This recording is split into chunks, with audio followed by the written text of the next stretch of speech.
Welcome back, everybody, to another episode here of Energy the Untamed Heart podcast. I'm your host, Mielle Fox, and my guest today is Nicola Colman. She is an eating disorder recovery coach, and I'm very curious to kind of dig into the non-nutritional components of how does this really work? How has she come across this? What a little bit of the backstory? What areas were really pivotal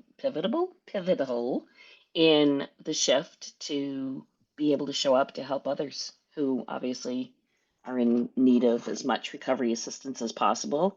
So welcome to the show. Why, thank you. So lovely to be here. Thank you so much. So I have to say, I don't have personal experience for myself with, I got to think how to say this. My relationship with eating is probably on the other side of what most people consider typical eating disorder, being either anorexia or bulimia or that whole cycle from that end of the spectrum. But I was Yeah. absolutely raised as a child that basically no matter what your emotional situation was, you fed it. So that in itself to me is a little bit of an aberrant way of teaching a child about how to take care of your body. So it's Yeah. interesting because I think people hear eating disorder and I think they think, oh, it means you don't consume enough or you consume and then you get rid of it. And so it's this ongoing piece. And one of my questions that I'd love to dig into is, do you also find that you help people in recovery who are on the opposite end of the spectrum, which would be kind of someone like myself whose relationship to food, I've had to really look at that closely and evaluate what makes me pick and choose the things that I pick and choose and why, because I was pretty much raised with that story. Like, it didn't matter what you had. You were, if you were good in school, here's a treat. If you were feeling ill, feed it, it'll get better. If you're feeling upset or tired or lonely, feed it, it'll be better. All, the stories are all there, regardless of which end of the spectrum you're in or you're on. Yeah. Yeah, definitely. That's a very interesting way to look at it. And yes, I do deal with the other end of the spectrum, as you say as well, which would be more the binge eating disorder clients. So that's, clients on the other end of the spectrum who tend to have an issue with binge eating alone without the purge cycle coming into play as well. So people often look at eating disorders and they only see, like you said, there's this typical picture in everyone's heads of eating disorders as being restrictive, of that typical look of eating disorders. But there is actually no look to eating disorders, and there are so many different types of eating disorder that are all diagnosable.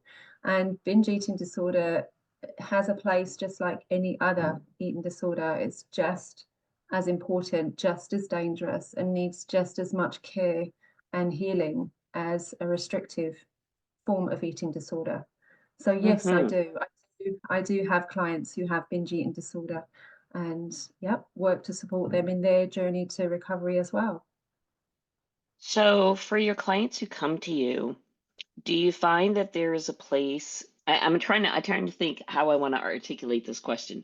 Okay, so I'm very outspoken, and I'm the first to say that sure, I have literally medicated my heart over time with food. And that's part of the way I was raised is no matter what, the answer was food.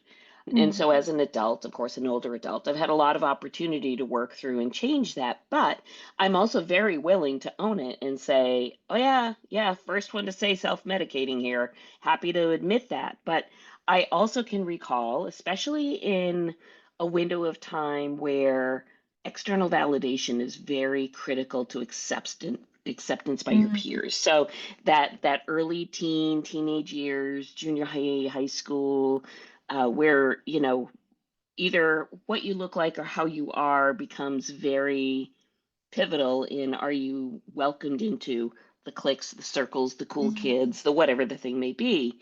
And then oftentimes there's a denial factor. I can Mm. recall from high school and junior high school, other classmates who clearly were struggling. It was Yeah. obvious they were struggling, and yet there was an enormous face of denial going on because I think at some level there's an awareness like this isn't either considered okay, or I'm aware that this is not a healthy response or behavior, but yet I don't want to get in trouble as a kid. I don't want to get in trouble, so I'm not gonna own it. And Mm. so when a client comes to you, do you find that it's at a place where they finally said, I have an awareness that I'm having difficulty and I need assistance? Or Mm. is it does it occur secondarily, let's say from a medical referral, or do you find you struggle with whether your client has said, yeah, I'm owning this, like I know this is something I need assistance with? Yeah, yeah, I see where you're coming from. Yeah, people come to me in different ways. Some people will come by choice. They have found me, they've decided they want to heal their relationship with food and with their body. They want to heal from their eating disorder. They've had enough of it. They're scared to carry on, or it's just been such a long time that they can't carry on like this anymore and they want something different. They want recovery. They So many people don't feel that full recovery is possible because that message has also been shared so much over the years that you can recover but it will always be with you. It's something you can't let go of or that you will always have to manage. There's been those messages over time, which I want to say, it's not true. You can fully recover from an eating disorder. So I do get clients who come, I suppose you would say, willingly, like they come of their own free will and say, I want to recover, I'm ready to do this, I'm scared, but let's do this. And then there's clients who come with kind of like one foot in each corner, like they know that they need to recover for their health, but they maybe don't want to. So they're kind of more ambivalent. They're like, you know what, I don't really want to recover. The eating disorder helps me cope with so many things, but I know it's detrimental to my health now. I've had a health scare. I need to work on something. And then, so you get clients like that. And then there's clients who are not sure if they want to recover, but they just know they want something different from what they have. They're stuck and they know that they need to move on, but they're not sure how. So you get clients from all walks of life coming through.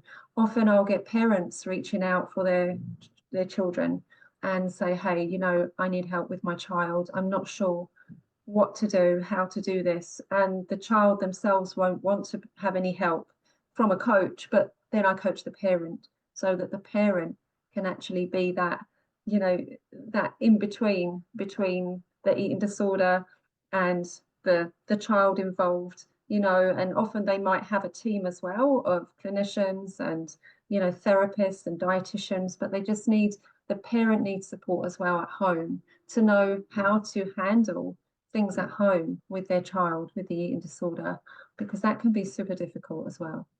Hmm. So as a recovery coach, how does the way that you help and assist and approach your clients' needs differ from a different version of therapy intervention? Like, what is the difference between a multi-dimensional team of, let's say, your clinician, perhaps a therapist or counselor, and you as the recovery coach?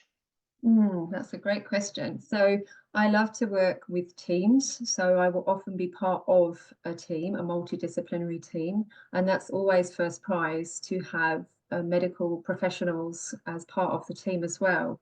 So there will usually be a medical doctor involved, a therapist, a dietitian, sometimes a psychiatrist as well. It depends on where the client is based and what level of care and resources they have, available to them. It depends where in the world.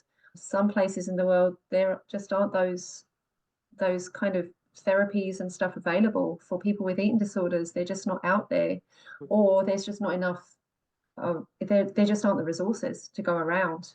I have clients in Ireland, for instance, where there are only 3 beds allocated in the entire country for eating disorders in hospitals.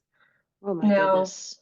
yeah, I have 4 clients in Ireland. I'm one coach and I'm in New Zealand. So Yeah. that gives context to the problem is it's kind of like that in so many places in the world where there's just not enough.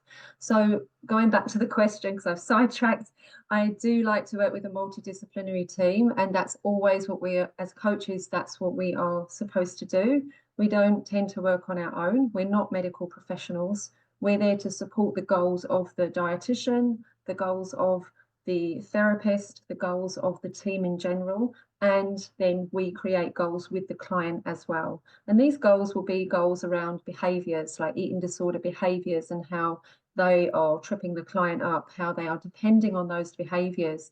And so we help them and support them in actually challenging those behaviors and seeing if we can change them so that they don't need to depend on those behaviors anymore that are actually so disordered that they are, really hurting them.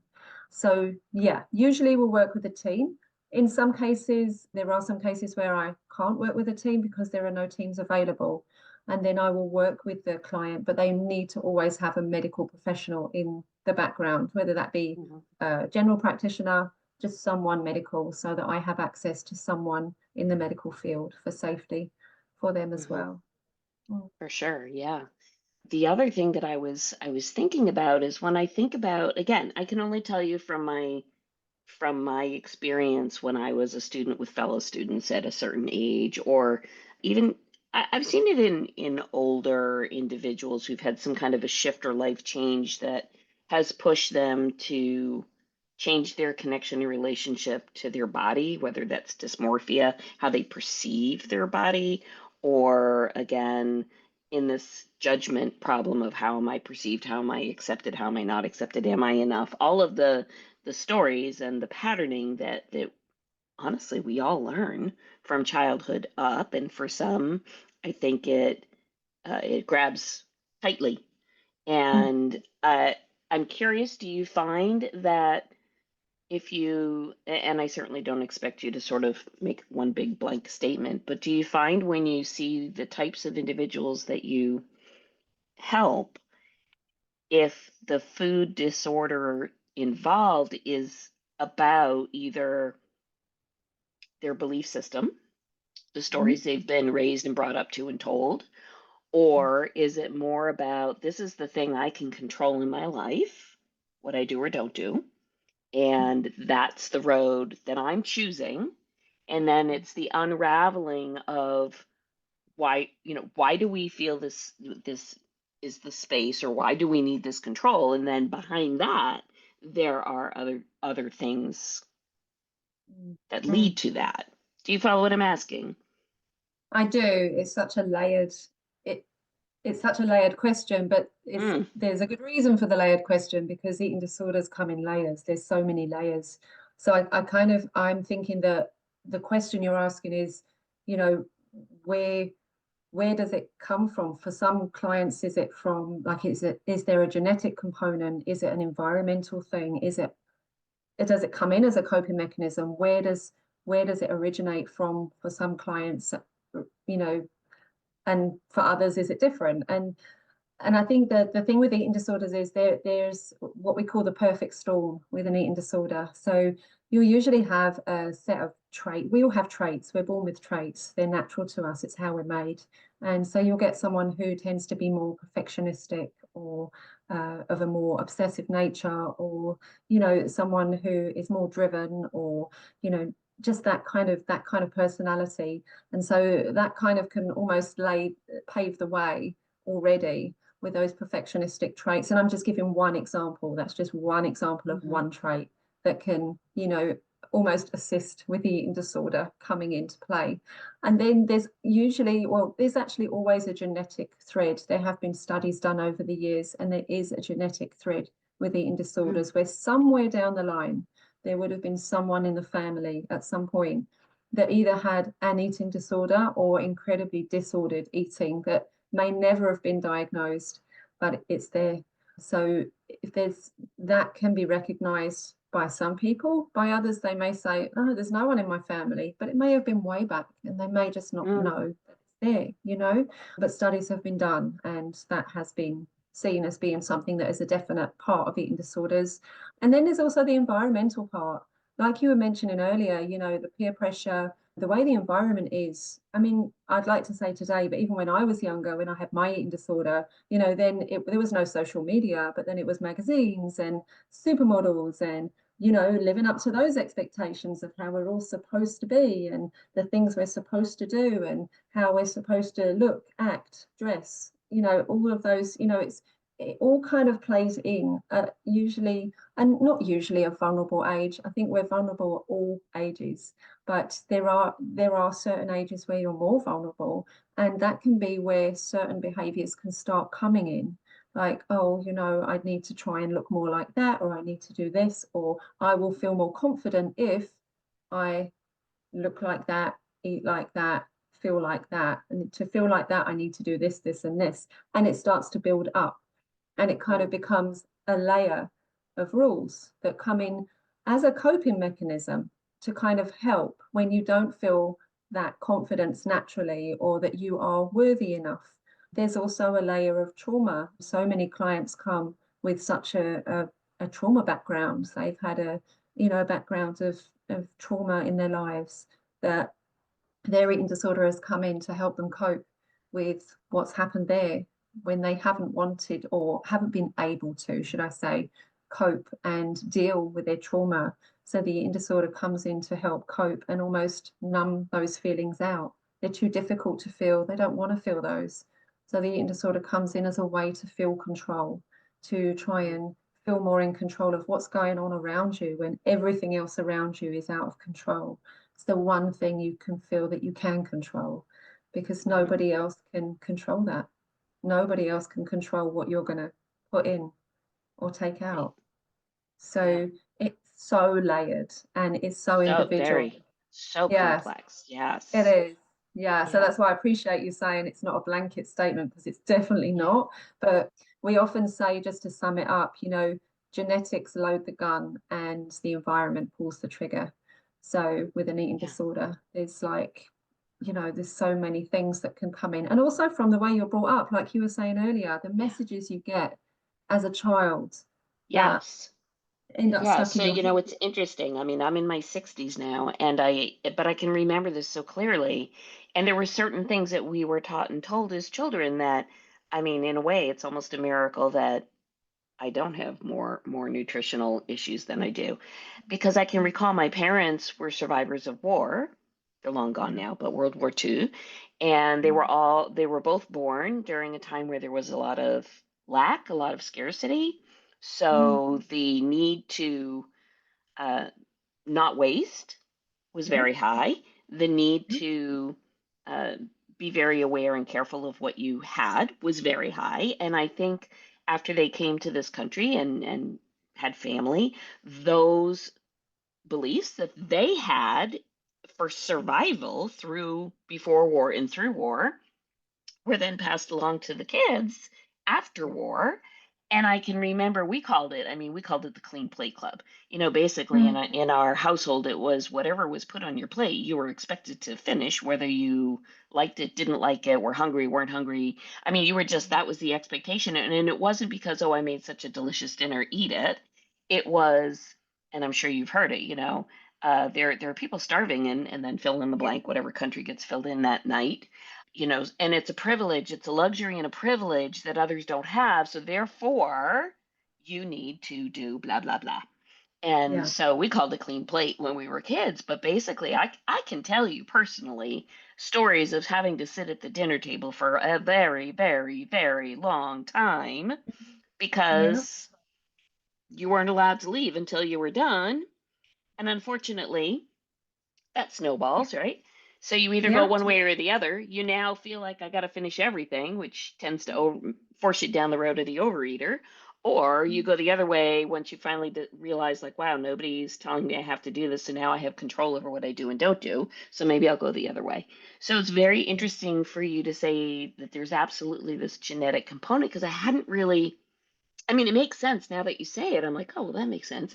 But the Mm, environmental component was the thing that I had mm, always believed was a very heavy weighter in Definitely. how do things play out by, what are you told? What are you taught? How are you brought up?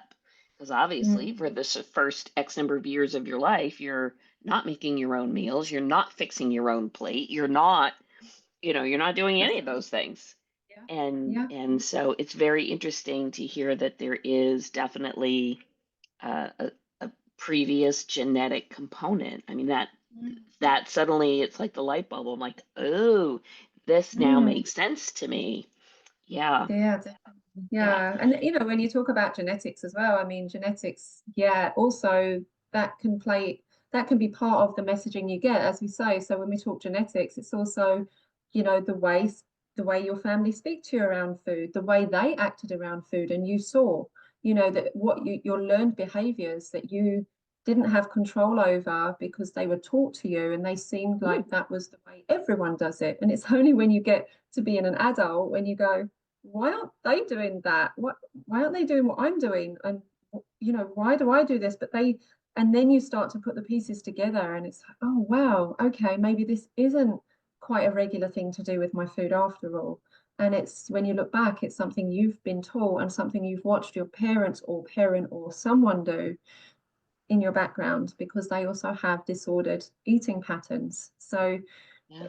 it just kind of yeah, like you said, it snowballs, it goes forward, and it's only when you actually start to reflect on it that you can see that it doesn't always make sense, all of the things you were taught.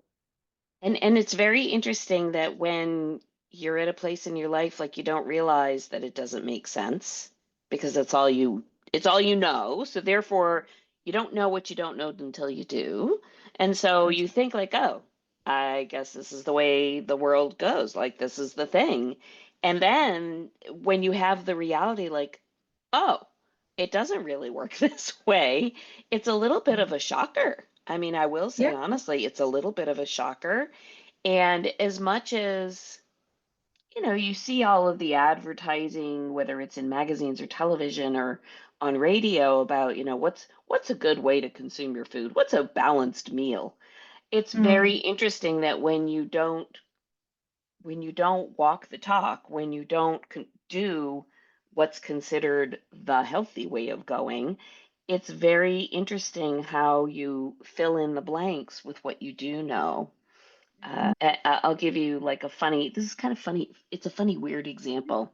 So, again, as a child, there were things we were not permitted to have, which, has played in my favor because I still have all my own teeth. But there was no hard candy. There was no soda, or, no tonics or Yeah. sodas or whatever one calls them, pop, whatever it is. We were not permitted to chew gum. Like, we Mm. had very strict, you could not do this thing. However, when we were of a certain age, my mother had absolutely no issue with us consuming brownies for breakfast because they had an egg in it, and eggs were good for you. Wow, there you go. So, oh, there you go. So, There you go. the message is a little backwards. It's like you Yeah. can't do this, but you can do that. It just, it was just a little backwards. And so it took a very long time before I finally sorted things out. Like, oh, you can actually order food from the appetizer through to the coffee as opposed to be sure you order the dessert first and then go to the Yeah. entree. And this went on for a very long time until it sort of sorted itself out. So it's Mm. just very interesting to me what kinds of messages are given to children and Oh, how they then incorporate and interpret that to meet whatever yeah. justification they feel they need. Yeah. So the other question that I would love to ask you and just get some information or feedback on is it's more along the lines of I'm going to call it dysmorphia because I don't know what else to call it. That may not be the correct term. But I also can recall, again, I'm only telling you historically because it's really the only experience that I have with this. I can remember some of the young schoolmates in the junior high, high school era for me, and I went to an all women's college. So this happened to college as well, actually, now that I think about it. These gals, I mean, they were beautiful and Hmm. they were on the slender, shall I say, but they viewed themselves to be very, very visually different than what they really looked like. So you could put them smack in front of a mirror and say, "Here you go." Hmm. And what they saw in the mirror was not what they Yeah. really were. And so I find that piece interesting because you're visually using a sense, your eyeballs. So Hmm. clearly what is there is actually nobody's painted it. It's the real deal. It's not a one-way mirror kind of thing. But Yeah. yet the brain takes that information and alters it and changes it to Mhm. where what you know inside and what you know outside don't go together. That's And I'm right. I'm curious what your take is on that. Yeah, body dysmorphia is a massive part of eating disorders. And you often find, I often have clients say to me, well, there's nothing wrong, or I'm not, too underweight, or I'm not this, or I'm not that, or my body isn't small enough, or, those kind of messages. And for me to look at that person, they clearly are all of the things they say they're not. But, they're not going to, if I just turn around and say, well, you are underweight and you are this and you are that, it doesn't mean they're going to believe me, because the eating disorder has such a strong hold that the message they're getting from their brain is that they need to do better, they need to work harder, they haven't done enough. And the way to control that is to take it out on their body. And what can they change about their body? And how can the only thing they can do to their body is change the shape of it. So that's with the control part. But when they look in the mirror, what they're seeing is the eating disorder's message that it's not enough, that I need to go more, I need to go harder, it's not enough, I haven't done enough, I've failed.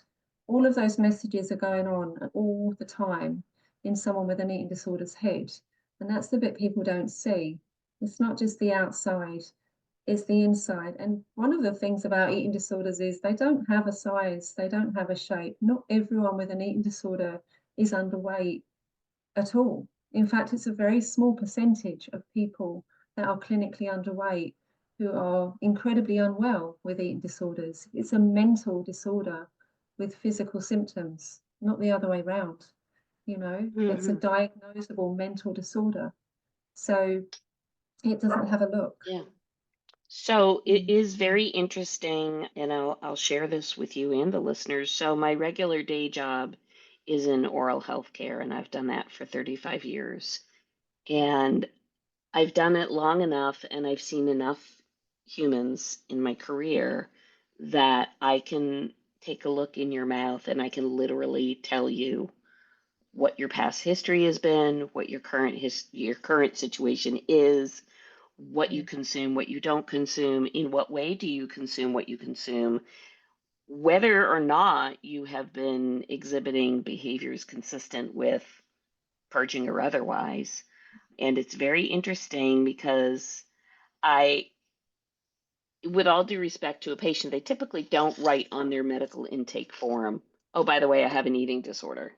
You don't Yeah. see that checked off on the box, but yet Yeah. when I go to do the exam, I'm like, ding, ding, ding, here we go. And of course, in my line of work, I don't call somebody out and say, hey, listen, it's apparent to me that you're doing XYZ. I might say something like, oh, have you been unwell recently where you've had any kind of stomach issues, or do you have a history of a stomach issue, or anything like that? Because there seems to be a pattern of blah, blah, that we can Yeah. see. And it's interesting because a lot of times, I'll just say there's a large piece of what goes on with client assessment that is about what you perceive, like the sensory exchange.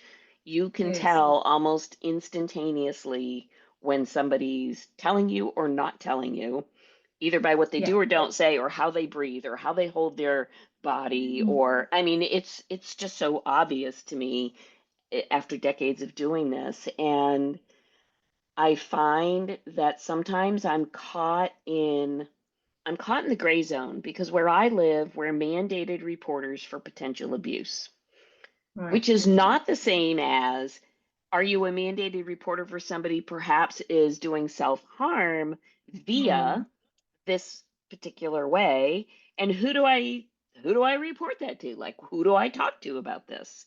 And so it's sort Yeah. of a gray zone because by law, technically, where I live, they don't clump eating disorder into forms of abuse. But No. if you think about it, it is. Mm. At Mm. some level, Mm-hmm. it is a form of self abuse through not caring for the body in a Mm. way that is healthy. So Yeah. not clearly by definition, but certainly sort of parallel up by the side road. I don't even know how to say that. It is. Yeah. And there have been times where I've struggled, like, okay, so, do I contact that individual's PCP? Do I call the school system? Do I, you know, pull a parent aside and say, hey, by the way, because it also crisscrosses the lines of, I mean, if they're under 18, we have parental consent and all the rest of that. But Okay. you Yeah, I also was have gonna an say. awful lot of, you have a lot of confidentiality issues involved with a client that we're not permitted. We're just not permitted. Right. And yeah, so I'm curious if you come across things like that. Like how do you show up in the best way that you can, but still abide by the respect for the client and maintain the confidentiality, but at the same time, you know perfectly well there's something going on. Yeah. Yeah. Yeah. I mean, I think like from your perspective, are you asking what you feel would be good for you to do in that situation? Like when you see those things, like how you'd like to be able to, I'm just curious if you come across that, or is it because your yeah, clients are either referred to you or self-referred that doesn't really become of issue? yeah, I mean, yeah, I know what I am restricted by the laws in yeah, my state, and yeah, sometimes it leaves me kind of a little bit shaking my head, like, okay, this is a shame because how do I gently say something without overstepping a boundary? yeah, Yeah, sometimes it makes yeah. it It's a difficult. difficult one.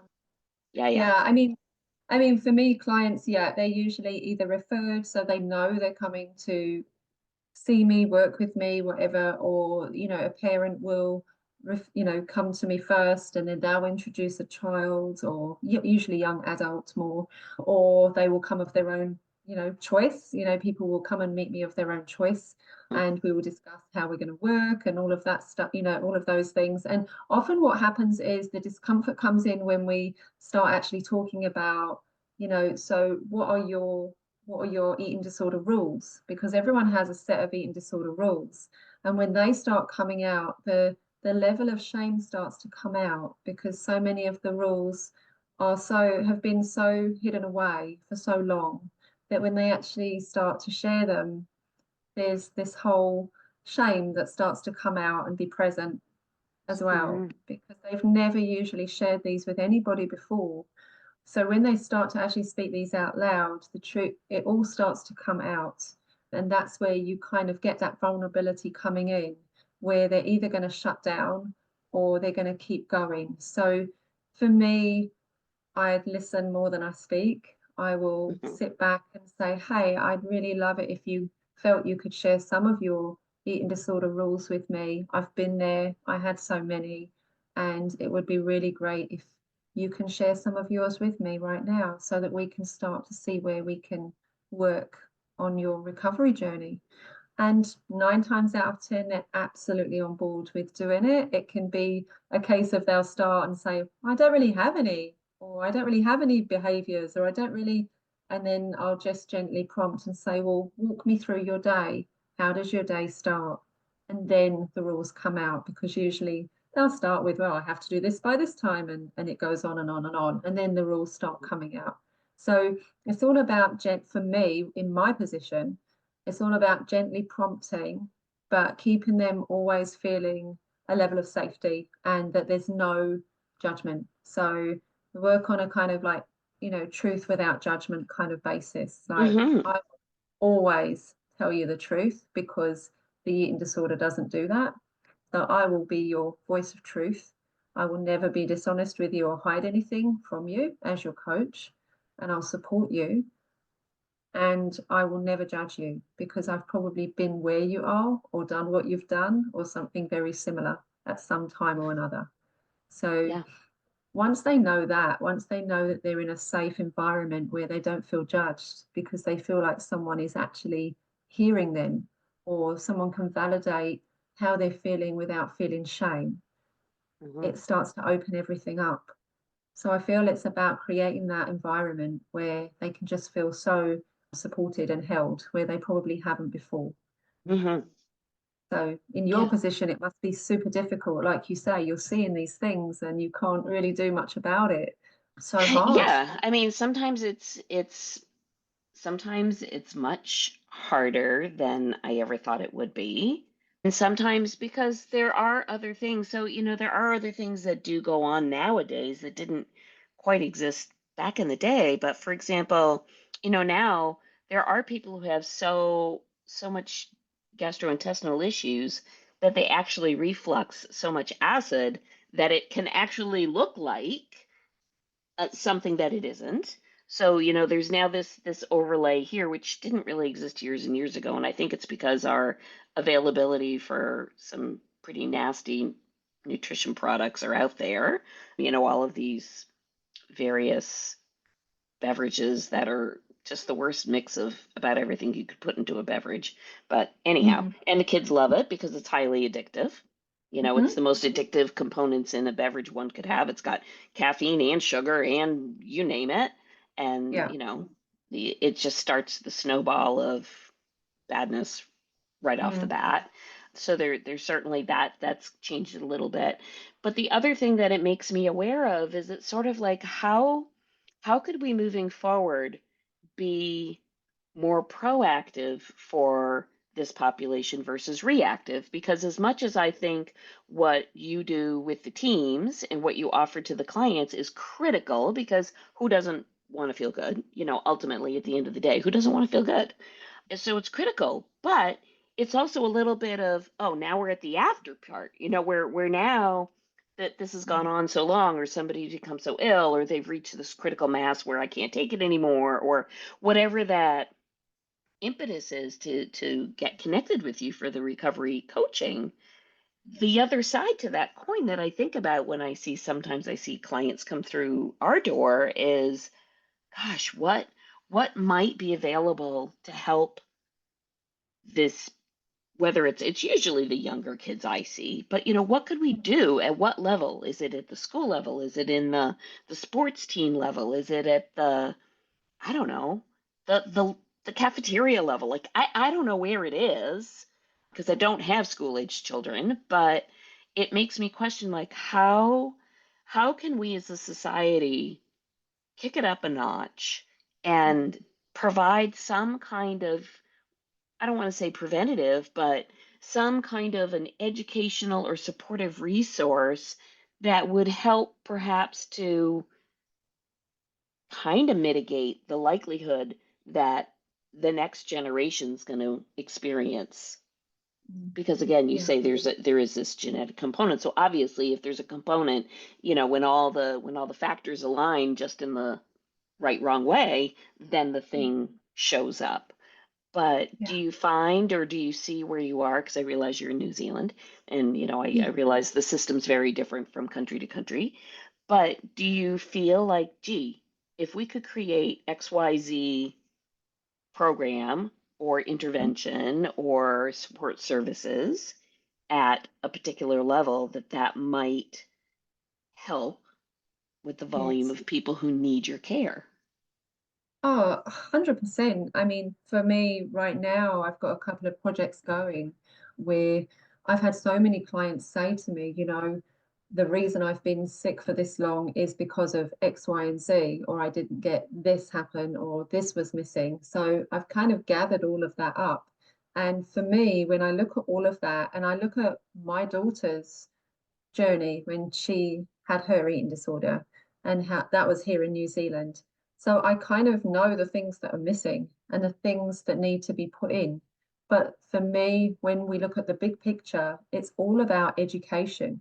And it's not just about educating clinicians or people at med school or people, training, people at dental school, or it's not all about that. It's about from the ground up, take the shame part away from eating disorders, take the shame part away from mental health, and allow it to open up and be embraced by everyone and understood, so that if everybody can understand what's going on, there's no shame. So people are more willing to step forward when they feel they may have a problem before they have a problem. And they can go, Hmm. hey, I kind of feel from what I have been taught, because they would have had the education, that I may have a bit of a problem with food, or I am not feeling great about how I feel about myself, or I think my mental health is struggling in this way. So then they can get the help at the ground, like from the ground up, rather than, like you say, it be a reactive rather than a proactive approach. So Hmm. putting the layers of care in place before they're needed is the way to go. So that can start with talks at schools, which happens a lot at the moment. So many coaches I know all around the world do go into schools and universities and have talks, which is incredible. So just for awareness, but also putting something into the teaching program for teachers who are training, like so that Hmm. they are of different levels of mental illness and eating disorders as well, because it's everywhere. It's everywhere. So it needs It to be is. Yeah. needs to be able to be seen from the ground up. And that doesn't mean that having that training within your training means that you're now an expert on it, but you may just be able to hone in on one person and go, there's an alarm bell ringing for me there. I think they may have a problem with this. I'm going to contact their parent, as if the child is at school. And you Hmm. may be able to get in before it becomes a real issue, like a massive issue, and get the Hmm. layer of care from the start rather than when they're hospitalized. You Yes. know, that's what Yeah. happened with my daughter. And I am someone who had an eating disorder and I Yeah. didn't catch it in time. So Yeah. you know, education, education, education, Yep. it's not just for clinicians, it's for everyone. And for like people like you in the dental industry, what a gift that would be if you had some education and training around how to approach and have those conversations without it being triggering, or with it being gentle enough that, you could let them know that, you know what, you're actually doing some damage to your teeth, and it's probably because of this, without them Hmm. being, really triggered by the words you use. Giving Sure. education about how to Yeah. speak to people with eating disorders is so important. Yeah. And just embracing that and stop locking it away in cupboards of shame, as it always has been. It needs to come out so that we can start saving people's lives and Yeah. at the ground. Yeah. So important. I mean, it's just so it's replete everywhere. I don't care what country you live in. It doesn't really matter. I think it crisscrosses all socioeconomic demographics. I don't think it's about are you, you know, rich, poor, higher educated, lower educated, what color you are, what gender you are. I think Yeah. it's just everywhere, everywhere, everywhere, everywhere. And what a gift to have someone like yourself available to help. It's so critical. I don't even know. I would guess we probably have some kind of resources where we live.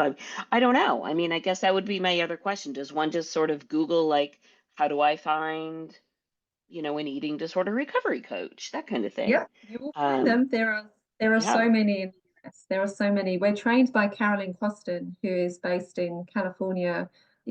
Carolyn Costin opened Montenido, which was the residential in California way back. Okay. And Yeah. what happened there is, she opened the residential and had this amazing program for people with eating disorders. She's a recovered person herself, and she's a therapist, and she opened Montenido, and she would have people come in and they would go through the program.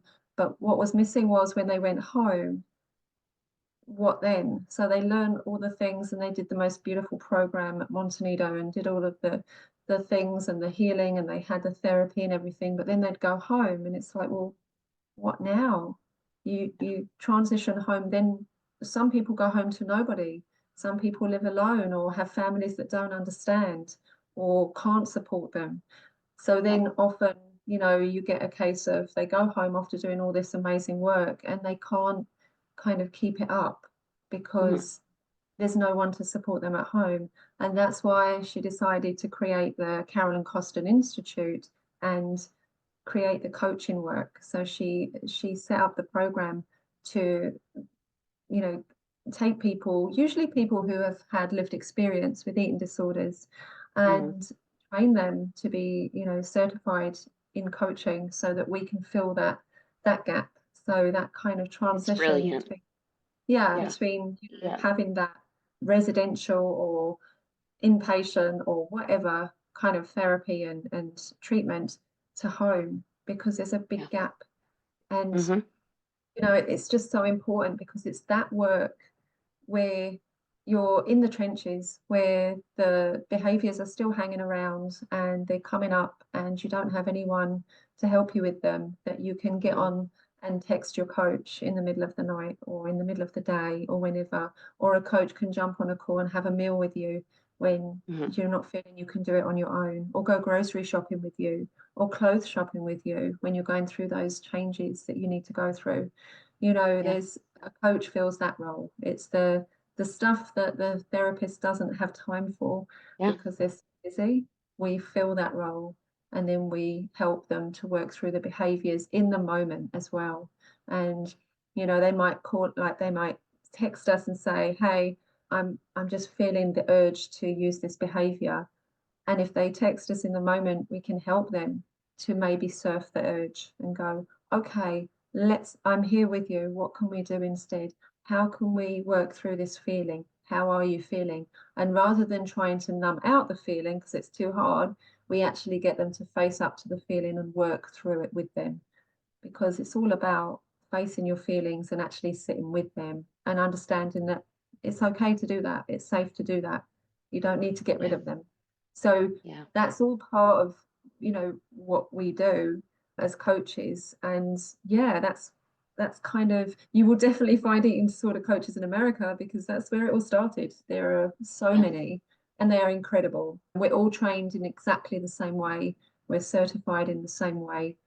And yeah, there's so many people with lived experience who are doing incredible work in the same way all over the world, actually.